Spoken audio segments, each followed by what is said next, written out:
வரைக்கும் சொல்றாங்க கச்சத்தீவை மீட்க போராடணும். முதலா கொடுத்த தேர்தல் அறிக்கையில கச்சத்தீவை மீட்க போராடும். அதையே செராக்ஸ் எடுத்து கொடுக்குறாங்க நகல்.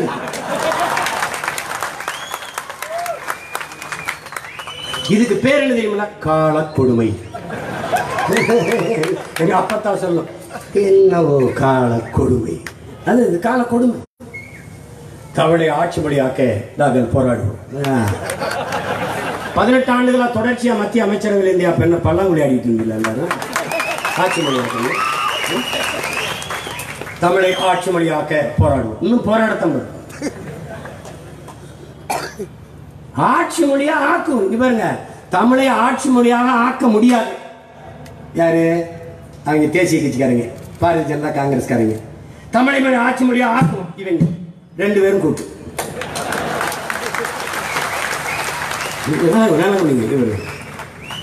கச்சத்தீவை மீட்க போராடுவோம் இவங்க திராவிட திருவாளர்கள். மேப்படி கோஷ்டி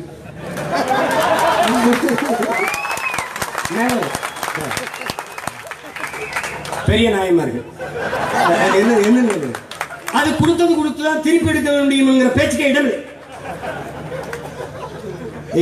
ஒன்னு அவன் சொல்றத கேட்கவா இல்ல நீங்க சொல்றத கேட்க. எங்களை என்ன நீங்க எங்களை வச்சு காமெடியும் நீங்க எதுவும் பண்ணல. என்ன ஒரு மடையர் கூட்டம் நமக்கு கிடைச்சிருச்சுன்ட்டு ரொம்ப நாளா மஞ்சள் குளிச்சிட்டாங்க. ராஜா, இது பிரபாகரன் பிள்ளைகளின் யுக ராஜா.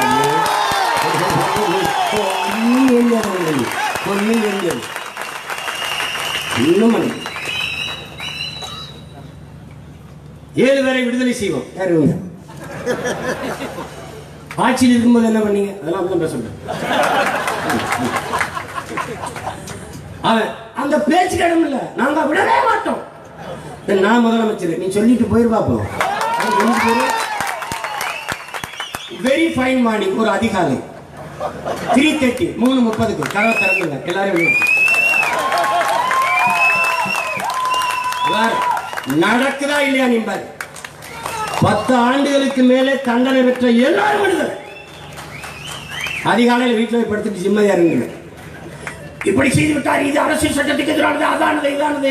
நான் மறு தலைநகரில் படுத்து அவர் வழக்கு போடுவான். எல்லாரையும் விடுதலை பண்ணிட்டு அந்த வழக்கை எதிர்கொள்வோம்.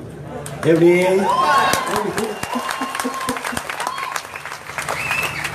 இவங்களுக்கெல்லாம் வேற மாதிரி ஆட்டம் ஆடணும், இல்லைன்னா வெல்ல முடியாது. சரி, இப்ப என்னன்றாங்க? இப்ப என்ன சொல்ற? கச்சத்தீவை திருப்பி எடு. முடியாது, கொடுத்ததான். எப்படியா? கச்சத்தீவை திருப்பி எடுக்கணும், தீர்மானம் போட்டு அனுப்பணும். முடியாதுன்னு அவங்க சொல்லுவாங்க. கச்சத்தீவை திருப்பி எடு, இல்லை என்றால் என்னை பிரித்து விடு.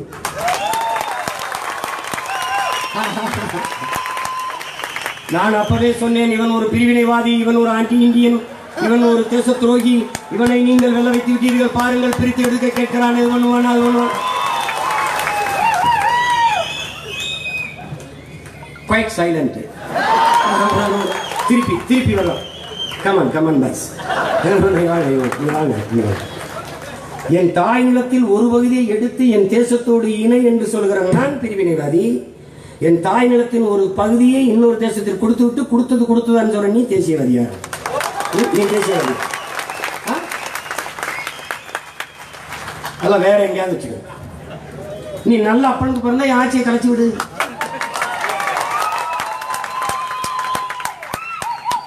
அப்ப நான் அப்ப 150 இடம் வந்திருந்தேன்னு வச்சுக்க. இப்ப 237 இடம் வந்து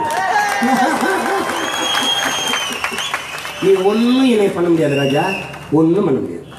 நான் சொல்றதெல்லாம் நடந்தே தீரும். நடத்தி காட்டுவோம். எங்க மேலாம் பேசிட்டு இருக்கிற ஆளு இல்லை, செயல்படுத்துவோம். அரசியல் சாசனம் கொடுத்ததை தவிர ஆதி குடிகளுக்கு, பழங்குடிகளுக்கு, தாழ்த்தப்பட்ட இன சொந்தங்களுக்கு இவர்கள் கொடுத்த இடம் எத்தனை? கடந்த சட்டமன்ற தேர்தலில் 22 இடம் பொது தொகுதியில தாழ்த்தப்பட்ட ஆதி தமிழ் குடிகள். நீ எவனை என்னை பாராட்டல, பேசல. நீ பேசணும், பாராட்டணும் தான் நீ பற்ற. நான் என் சமூக கடமை நான் சொல்லுவேன். இப்ப பெண்களுக்கு சரிவாதி இடம், சரிவாதி சரிபாதி. எந்த திராவிட கட்சியும் ஒரு இஸ்லாமியருக்கு சீட்டு கொடுக்கல, ஒருத்தருக்கு கொடுக்கல. நாங்கள் இஸ்லாமியர்கள் சிறுபான்மை என்று கொடுக்கலாம் ராஜா. தமிழ் தேசிய மக்கள் பெரும்பான்மை தேசிய மக்கள்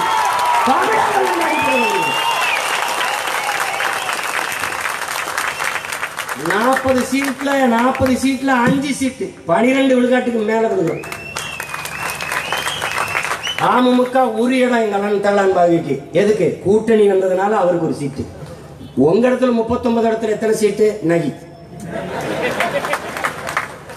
சிறுபான்மை மக்களுக்கு நாங்க தான் பாதுகாப்பு. எது? இப்தார் விருந்தில் தொப்பியை போட்டு கொஞ்சி விஷயம் வந்தவனெல்லாம் அயோக்கிய பயலுக. ஒரு நாள் முஸ்லீம் வேஷம், ஒரு நாள் முஸ்லீம் வேஷம். என்னங்கடா உங்க நாடகம்? என்னது? எவ்வளவு காலத்துக்கு எங்களை ஏமாற்றுங்க? ஒத்த சீட்டு 20 சீட்ல ஒத்த சீட்டு, ஒரே ஒரு இடம் முஸ்லீம் லீக் கூட்டணி இருக்கிறதுனால ராமநாதபுரத்தில். எவ்வளவு ஏமாற்று. ஆனால் சமூக நீதி நாங்கள் தான் காத்தோம்.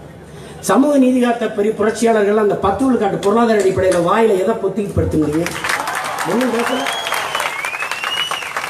இந்தியாவிலேயே 2 பேர் தான், ஒன்னு நானு, இன்னொன்னு எங்க அண்ணன் திருமாவளவன். 2 பேர் தான் சண்டை ஓட்டு.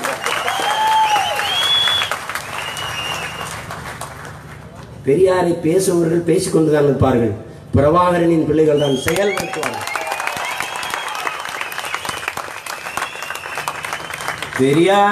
பெரியாரை படித்தவர்கள் பிரபாகரனின் தத்துவத்தை அள்ளி குடித்தவர்கள் தான் இந்த தேசத்தில் நிறைவேற்றுவார்கள்.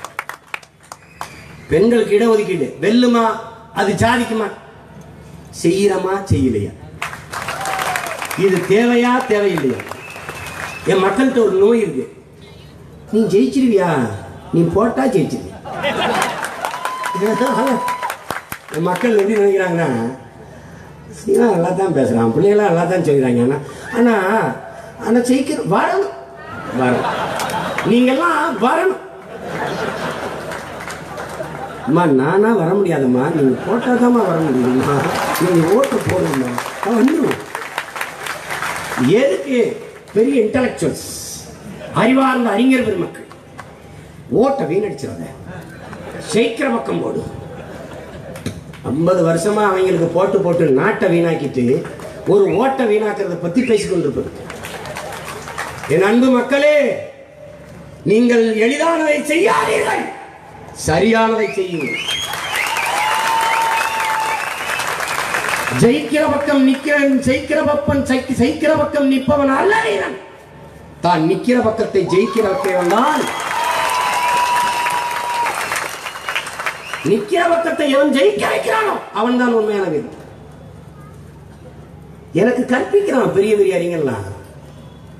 மார்க்கம் எக்ஸ் கூப்பிடுறான், மார்ட்டின் லூதர் கிங் கூப்பிடுறான். என்னடா பார்த்துருக்கேன், 150 படி இருக்குது.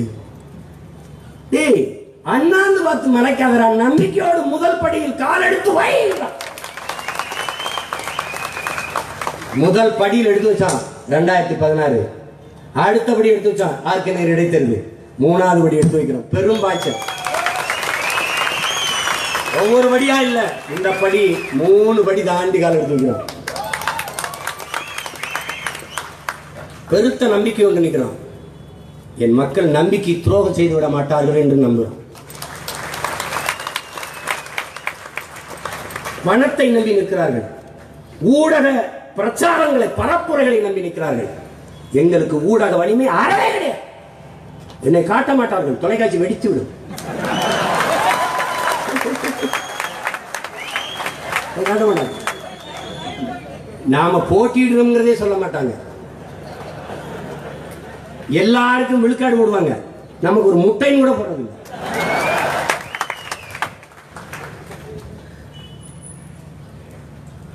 அதாவது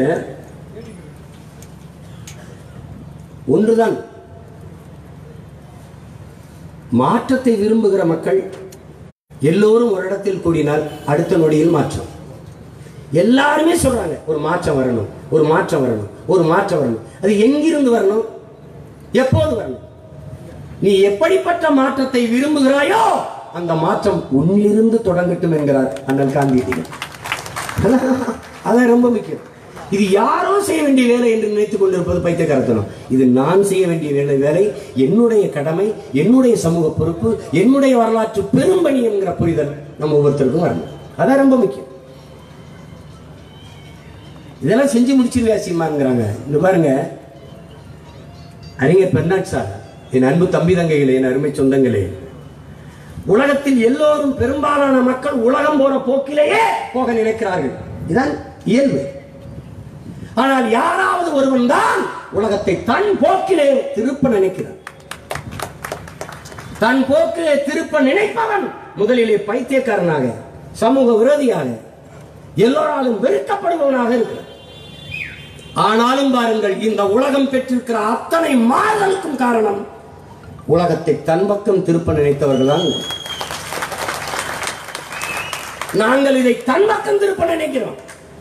முற்றுமுள்ளாக இந்த கல்விக் கொள்கையை தூக்கி எறிகிறோம். லார்டு மெக்காலே கொண்டு வந்த அடிமை கல்வி முறையை ஒழிக்கிறோம். அறிவை வளர்க்கிற, வாழ்க்கையை கற்பிக்கிற அறிவார்ந்த கல்வி முறையை முன்னெடுக்கிறோம். தனித்திறன் ஆற்றலை கல்வியாக கொண்டு வரும்.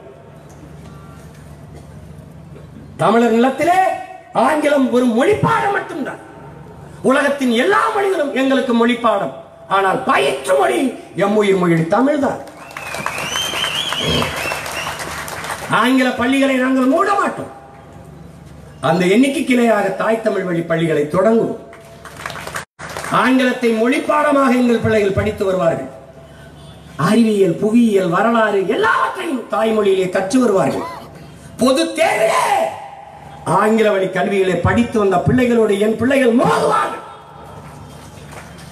என் பிள்ளைகளை விட ஆங்கில வழியில் கற்ற பிள்ளைகள் அறிவாளியாக இருந்தால் அத்தனை பள்ளிக்கூடத்தையும் மூடிவிடும்.